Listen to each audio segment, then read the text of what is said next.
દેશભરમાં તરકાટ મચાવનારી સતપાલ ફૌજી ગેંગના સાગરીતની સુરત ક્રાઇમ બ્રાન્ચે ધરપકડ કરી છે। આ ગેંગ વિરુદ્ધ સૌથી વધુ ગરફોડ ચોરીના ગુના નોંધાયેલા છે। તેમજ ગેંગનો સાગરીત દિનેશ ઉર્ફે લાલજી વૃંદાવન શાહને સુરત ક્રાઇમ બ્રાન્ચે ઝડપ્યો। તેની પૂછપરછમાં મહારાષ્ટ્ર, તેલંગાણા, આંધ્રપ્રદેશ, મધ્યપ્રદેશમાં આચરવામાં આવેલા 29 ગુનાઓનો ભેદ ઉકેલાયો। મૂળ હરિયાણાનો સતપાલ ઉર્ફે ફૌજી ઓમપાલસિંહ ચૌહાણ ટીમનો ગેંગ લીડર હતો। તેની સાથે દિનેશ ઉર્ફે વૃંદાવન શાહ સહિત 8 સભ્યોથી વધુની ગેંગ હતી। સતપાલ ઉર્ફે ફૌજી ઓમપાલસિંહ વર્ષ 1997થી 8 વર્ષ આર્મીમાં ફરજ બજાવી। જો કે કોર્ટ માર્શલ બાદ સેના છોડીને વતન ચાલ્યો ગયો હતો। તેને વતનમાં જમીનના ઝઘડામાં હત્યા બાદ 3 વર્ષ ગુંડગાંવની જેલમાં પણ રહ્યો, જે બાદ તેણે ગેંગ બનાવી અલગ અલગ રાજ્યોમાં ગરફોડ ચોરી કરી હતી। સુરત શહેરમાં ઉમરાની અંદર 2020ની અંદર 26 લાખની એક ગરફોડ ચોરી થયેલ હતી, જેની અંદર સતપાલ ફૌજી 2022માં પકડાયેલ હતો। સદર આરોપી દિનેશ 2020થી વોન્ટેડ ચાલતો હતો, તો જેનું ઓલરેડી CRPC 70 મુજબનું વોરંટ પણ નીકળેલ હતું। આ આરોપી સતપાલ ફૌજી ગેંગનો છે। સતપાલ ફૌજીની ગેંગે કુલ 11 રાજ્યોમાં, ભારતના અલગ અલગ 11 રાજ્યોની અંદર 100 ઉપર ગરફોડ ચોરીઓ કરેલ છે। ગેંગની અંદર કુલ 8 થી 9 મેમ્બરો છે। વાત કરીશું સહતા સાહિસ અમારી સાથે લાઈવ જોડાયા છે। સાહિસ, દેશભરમાં તરકાટ મચાવનારી સતપાલ ફૌજી ગેંગના સાગરીતની સુરત ક્રાઇમ બ્રાન્ચે ધરપકડ કરી છે। શું વિગત મળી રહી છે?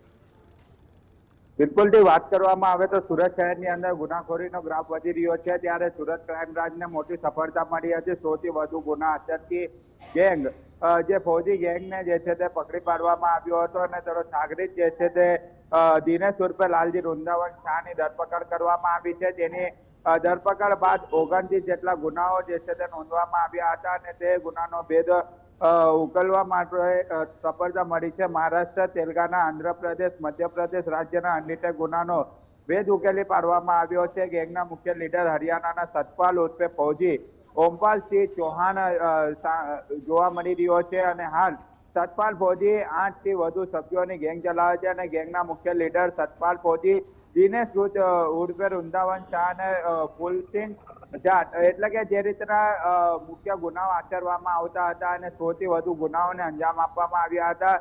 સમગ્ર ઘટનાને જોતા સુરત ક્રાઇમ બ્રાન્ચની ટીમ દ્વારા આરોપીની ધરપકડ કરવામાં આવી રહી છે અને આરોપીની ધરપકડ કર્યા બાદ તપાસના ધમધમાટ શરૂ કરી દેવામાં આવ્યા છે।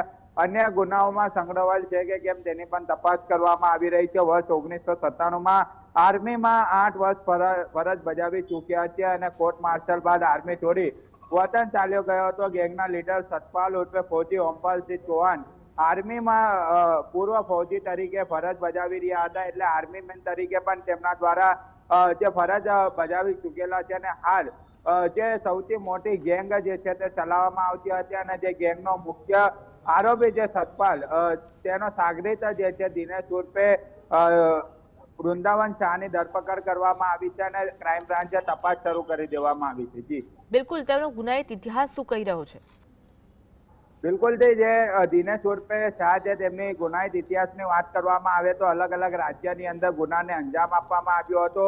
ખૂબ જ ખુબકાર આરોપી કહી શકાય, કારણ કે ગરફોડ ચોરીને અંજામ આપી ચૂકેલો છે અને તેની ક્રાઇમ બ્રાન્ચની ટીમ દ્વારા ધરપકડ કરવામાં આવી રહી છે। મધ્યપ્રદેશ અલગ અલગની વાત કરવામાં આવે તો સોમવીર, પરમવીરસિંહ અને અલગ અલગ જે આરોપીઓના નામ છે તે પણ સામેલ જોવા મળી રહ્યા છે। અત્યાર સુધી 100 ગરફોડ ચોરીને અંજામ આપી ચૂકવામાં આવ્યો છે। આરોપી દિનેશ ઉર્ફે વૃંદાવન શાહ વાહન ચોરીમાં ઝડપાઈ ચૂક્યો છે। અમદાવાદ રખિયાલ પોલીસે પણ ધરપકડ કરવામાં આવી હતી, જે બાદ જેલમાં દિનેશનો સંપર્ક કુલસિંગ જાટ સાથે થયો હતો અને તેના દ્વારા આરોપીની ધરપકડ કરવામાં આવી હતી। એટલે જે રીતના આરોપીનો ગુનાહિત ઇતિહાસ પણ જોવા મળી રહ્યો છે, અમદાવાદ પોલીસ દ્વારા પણ આરોપીની ધરપકડ કરવામાં આવી હતી। વાહન ચોરીની અંદર પણ પકડાઈ ચૂક્યો છે, એટલે અલગ અલગ પોલીસ સ્ટેશન અને અલગ અલગ રાજ્યોની અંદર ગુનાને અંજામ આપવામાં આવ્યો છે અને હાલ સુરત ક્રાઇમ બ્રાન્ચની ટીમ દ્વારા પણ આરોપી દિનેશની ધરપકડ કરવામાં આવી છે। એટલે ખૂબ જ વાહન ચોર અને રીઢા આરોપી તરીકે ઓળખવામાં આવતો હોય છે અને ક્રાઇમ બ્રાન્ચની ટીમ દ્વારા હજુ પણ ઊંડાણપૂર્વકની તપાસ કરવામાં આવી રહી છે।